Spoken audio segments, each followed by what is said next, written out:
우리나라 국토의 중앙에 위치한 옥천. 남쪽과 북쪽 어디에서 오든 너무 멀지 않을 뿐더러 너무 춥거나 너무 덥지도 않은 덕분에 전국에서 제일 큰 묘목 마을이 옥천에 있다.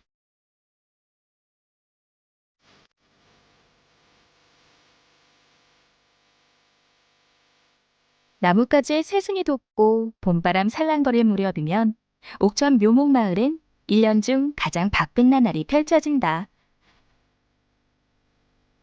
한 해 농사의 시작을 준비하러 온 발걸음과 한 해 농사의 결실을 맺는 손길들이 모여 작고 고요한 시골 마을을 축제로 만든다.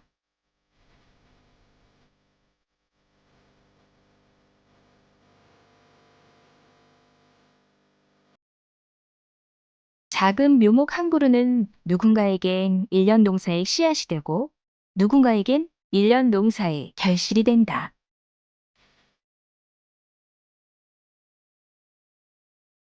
한 해 농사의 시작과 끝을 동시에 만나는 옥천 묘목 마을의 특별한 봄날 속으로 떠나보자.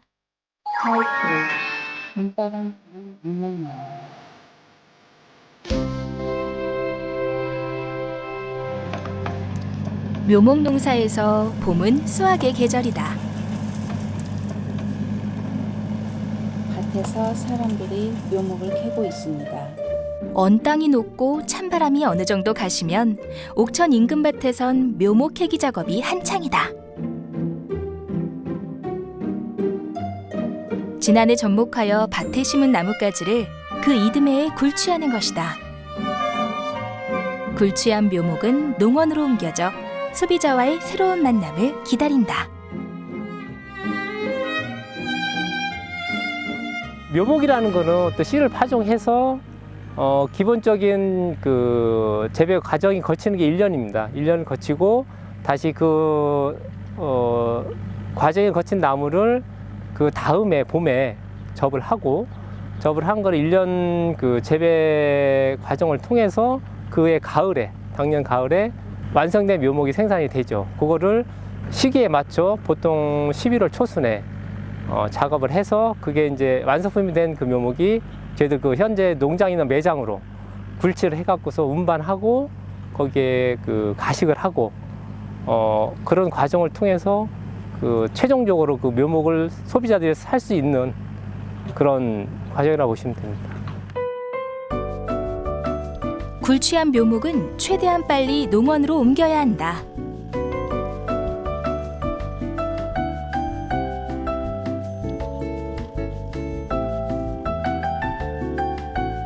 뿌리가 마르거나 얼지 않도록 땅에 묻어줘야 하기 때문이다.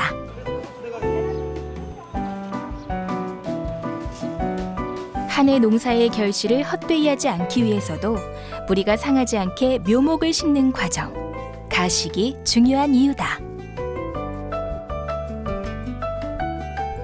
밭에서 굴질된 그 묘목들은 신속하게 그 이동을 시켜야지만이 그 뿌리의 수분이 날아가지 않고 마르지가 않거든요. 그렇기 때문에 최대한 빨리 그 차에 실어서 저희들 매장에 와서 가식을 해야지만이 그 수분을 보존하는데 큰 도움이 돼야 되거든요. 이제 예전에는 다 삽으로 다 가식을 했었는데 지금은 이제 관리기를 통해서 그 파고서 거기다가 빨리 신속하게 하다 보니까 예전보다는 조금 더 그 묘목이 뿌리 상태가 수분 그 이탈되는 게 많이 그 유지가 되는 걸 방지하고 있고, 숨어 있는 것보다 나와 있을 때 그런 부분들이 눈에 들어왔을 때 아, 이게 진짜 살아있는 튼실한 묘목이고 소비자의 어떤 그 마음을 이렇게 끌어담을 수 있는 그런 묘목이다 흡족이 마음이 되면은 그 고객들은 분명히 그걸 초이스해 갑니다.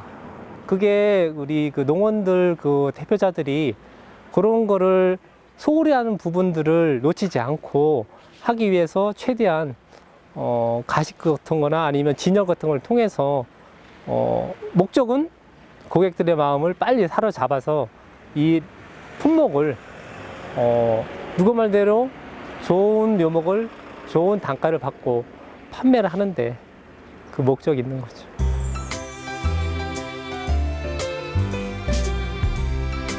해마다 봄이면 작고 조용한 시골 마을에 신바람이 분다.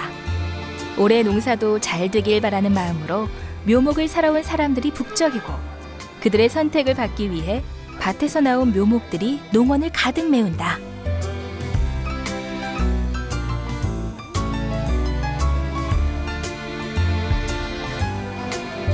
묘목마을의 봄은 언제나 활기가 넘친다.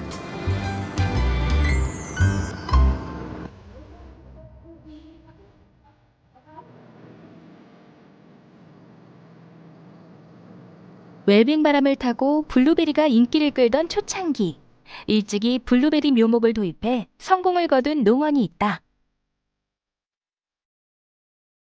이른 봄, 하우스에선 블루베리 가지를 잘라 땅에 심는 삽목 작업이 한창이다.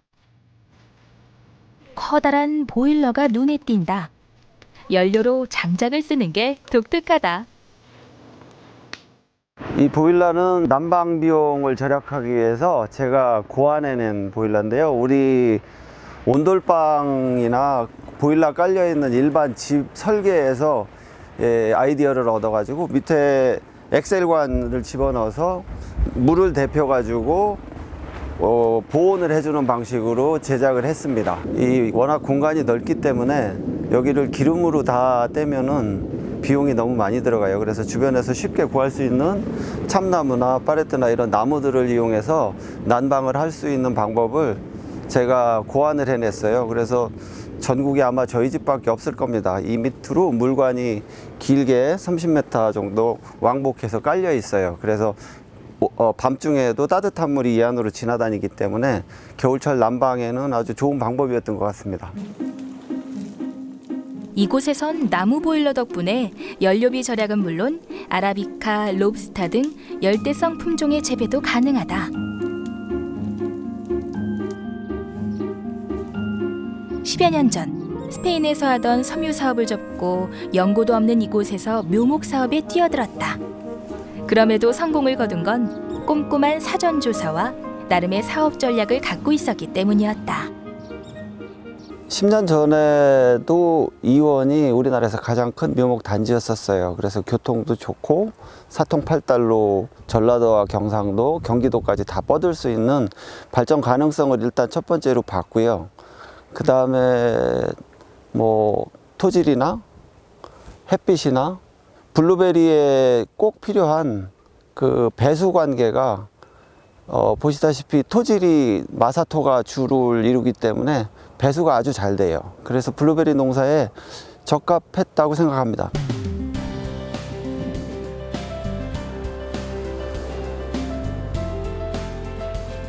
이곳은 우리나라 최초로 아로니아 블랙 초크베리의 묘목을 수입한 곳이다.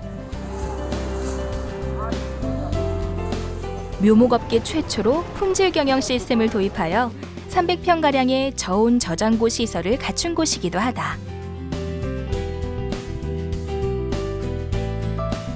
이러한 노력들의 결과 2008년엔 국가대표급 농업인이라고 할 수 있는 신지식 농업인에 선정되었다.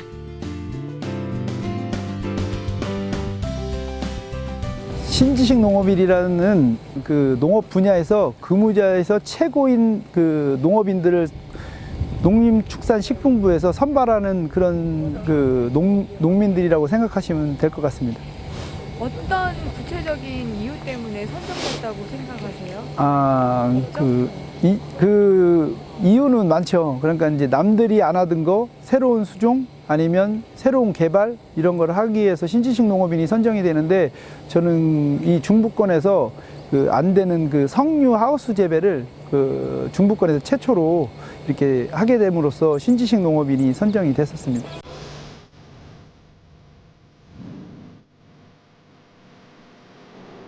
농사만 짓던 아버지를 설득해 묘목 판매를 시작한 게 20대 초반의 일이다.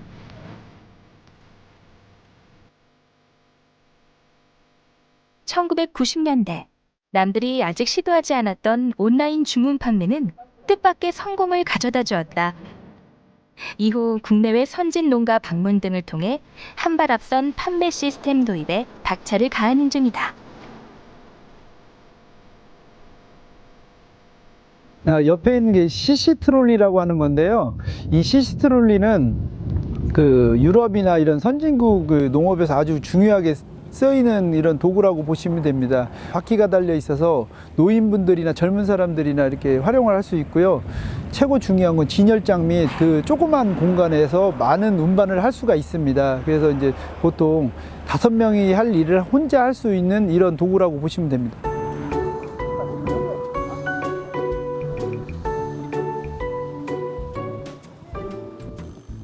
젊은 직원들의 모습이 유독 눈에 띄는 이곳 농원의 성공 전략 중 하나는 신지식 농업인으로서 새로운 농업 인재를 발굴, 육성하는 일도 빠질 수 없을 것이다. 사장님께서는 아직 젊으신데도 불구하고 이쪽 묘목의 유통이나 뭐 묘목 상태 이런 것에 대해서는 아주 박다한 지식을 가지고 계시거든요. 저의 계획은 지금 아직 부족한 점도 많지만 이곳에서 배워서 제 교양에서 제가 직접 농원을 차려서 전국에서 제일 큰 농원으로 발전시키는 게 제 꿈입니다.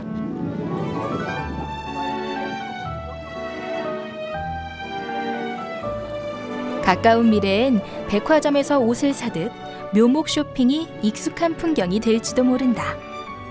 그때를 대비해 새로운 판매 시스템을 구축 중인 이곳의 한 발 앞선 전략이 기대되는 이유이다.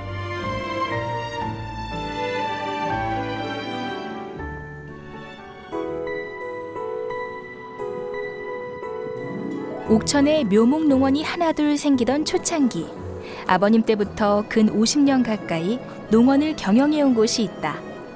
오랜 시간만큼이나 다양한 품종을 겸비한 이 농원의 운영 전략은 무엇일까? 하우스에서 심은 묘목을 옮기는 중입니다. 이곳은 묘목을 안전하게 보관하는 장소입니다. 그러니까 소비자분들한테 조금 더 안전한 묘목을 드릴 수 있도록 사실 어떻게 생각하면 개발되고 노력된 곳이죠. 묘목들은 뿌리가 상당히 노출되어 있습니다. 공중에. 그러니까 흙에 붙어 있지 않고 위험한 상태로 노출되어 있기 때문에 위험한 상태로 소비자한테 가게 되면 안 좋은 상태로 나무가 죽거나 사실은 잘 안 크거나 하는 나무들이 뭐 유지될 수 있겠죠. 그런 거를 미연에 방지하기 위해서 이곳에 임시 보관했다가 소비자한테 드리는 그런 곳입니다. 다양한 품종을 보관해서 판매할 수 있는 하우스 가식장은 묘목 생산과 판매를 일찍 시작했던 이곳의 노하우가 간직된 곳이다. 또 다른 농원을 찾아가보자. 복숭아, 자두 등의 과실소 묘목을 주로 생산하여 판매하는 이곳은 전문 육종가와 협력하여 신품종을 개발하는 데 노력을 아끼지 않는 곳이다. 현재는 전국에서 제일 많은 특허를 보유하고 있다.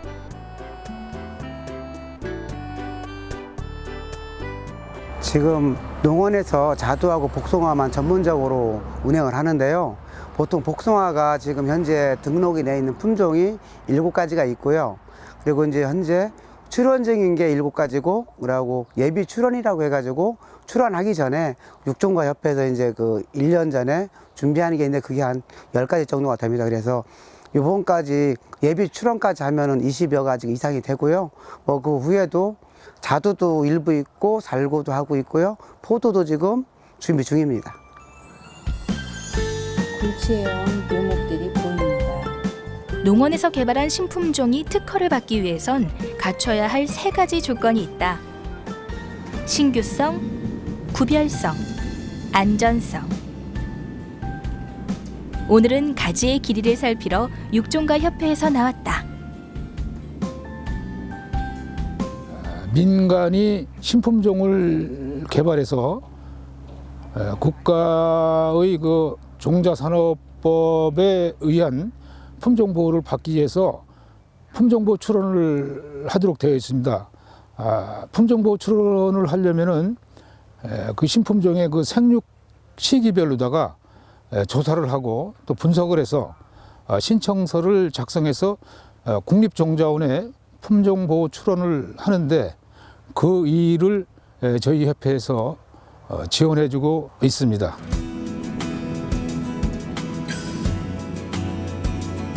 최종 특허를 받기 위해선 예비 출원부터 등록까지 3년이 넘는 시간이 걸린다.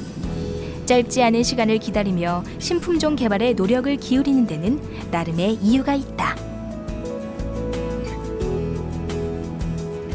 앞으로는 어쨌든 간에 그 농민의 숫자가 적어지니까 뭐 미래라는 게 뭐 이 산업뿐만 아니고 다른 산업도 그 지역 특성에 맞는 거를 해야 되는데 우리도 업이 사실은 지금 현재는 많이 어려운 건 사실입니다. 그래서 보다 더 기존 품종보다 더 좋은 품종을 계속 발굴하려고 그래서 노력하는 중입니다. 열매가 열렸을 때 비로소 묘목의 우수성이 드러난다. 그래서 한 번 찾은 농가는 매년 이곳을 찾는다고 한다. 좋은 품질의 묘목을 개발해서 정직하게 제값을 받는 것이 바로 이 농원의 성공 전략인 셈이다. 우리나라 지금 현 정부에서 추진하는 게 골든 시드 프로젝트라고 해갖고서 엄청난 그 국제적인 특허를 위해서 노력도 많이 하고 지원 사업도 어마어마하게 지금 정책이 이루어지고 있거든요. 그거에 발맞춰서 저희들도 최대한 도움이 되기 위해서는 지금보다도 더 혁신적인 품종을 개발한다든지 아니면은 또 새로운 재배 방법을 통해서 육종을 하는 방법이 국제의 어떤 그 종자 분쟁에서 살아남을 수 있는 유일한 길이라고 생각하거든요. 조금 더 어떤 정책 자체가 지원이 된다면은 지금보다 더 나은 어떤 묘목의 어떤 그 산업 자체를 키울 수 있고 육성할 수 있는 조그마한 어떤 토대를 마련하지 않을까. 그리고 대한민국의 어떤 그 과수 산업 자체를 한층 더 선진국에 더 알리는 계기가 될 수 있도록 하는 게 저희들 최종 그 꿈이고 소망입니다.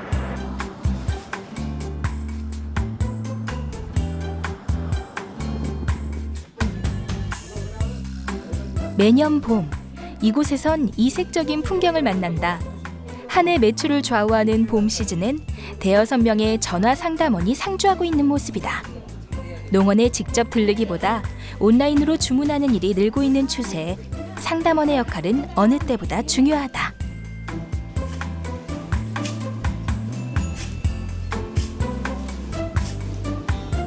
제가 이제 아버님 도와서 한 15년 전부터 이쪽으로 농장 일을 도와드렸거든요. 그때 처음엔 저하고 집사람하고 둘이 주문을 받다가 하다 보니까 주문량이 많아지고 하다 보니까 자연스럽게 한둘 고용하다 보니까 이렇게 여러 직원들을 두고 지금 일을 하게 되었습니다.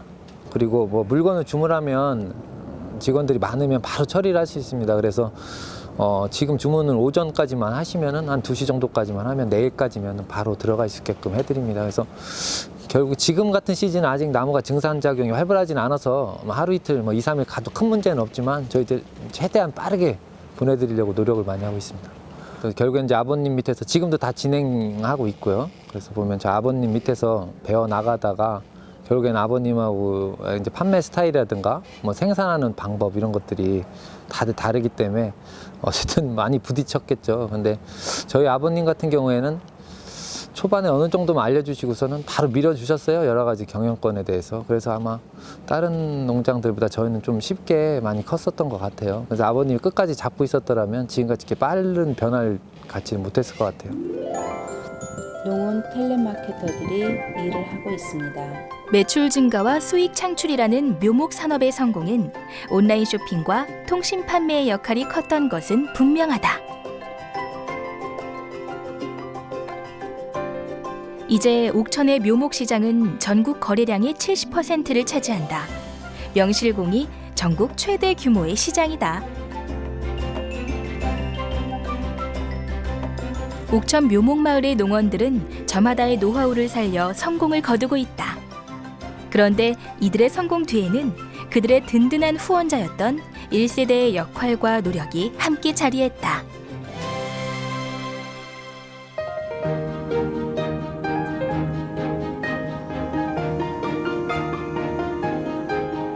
할아버지, 아버지에 이어 아들까지 3대째 농원을 경영 중인 곳으로 가보자. 남자가 노지 가식장으로 들어갑니다. 아버지가 쓰던 농기구들마다 축적되어 온 시간의 흔적이 녹록지 않다. 내가 듣기로는 60년대 이후에 70년대, 80년대까지 그 농원 유실수 묘목 종자업 가진 사람이 장사를 해야만 되기 때문에 6개 농가가 이제 농원이 생겨서 그때부터 이제 완전히 이제 그 유실수 묘목이 이제 그 전성기가 되기 시작해서 시작이 돼서 이제 여러 농가에서 농사 지으면은 갖다가 농원에서 갖다 주면 농원에서 팔아가지고 이제 이것이 발단이 되기 시작해서 이제 나는 그때만 해도 옥천의 옛 사진들이 보입니다. 옥천의 묘목이 유명해진 이야기는 80여 년 전으로 거슬러 올라간다.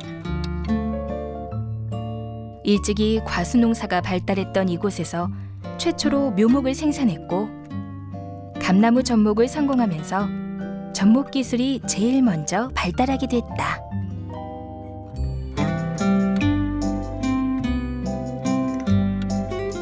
(1990년대) 말 묘목 축제가 열리면서부터 옥천 묘목은 일반 사람들에게도 유명해졌다.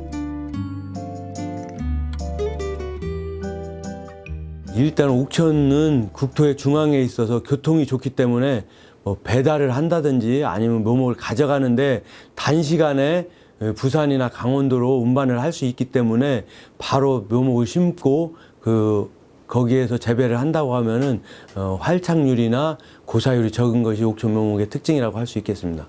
옥천이 묘목이 발전하게 된 이유가 일제 강점기 때 일본 사람들이 북한에 있는 함양에 묘목 재배 단지를 만들려고 거기에 있는 주민들을 일본으로 데려다가 접목 기술을 가르쳤습니다. 그런데 그때부터 이제 기술이 저희가 발전하기 시작해서 옥천에서 접목하시는 분들도 많이 있고, 그리고 그 기술을 가지고 계신 분들이 지금 이제 거의 다 돌아가셨는데 그분들이 아주 후배들이나 자제분들 그리고 친인척 이런 분들한테 기술을 잘 가르쳐 주셨기 때문에 현재 지금 옥천에서 접목을 하고 계신 분들이 기술이 아주 좀 좋다고 이렇게 표현할 수 있습니다.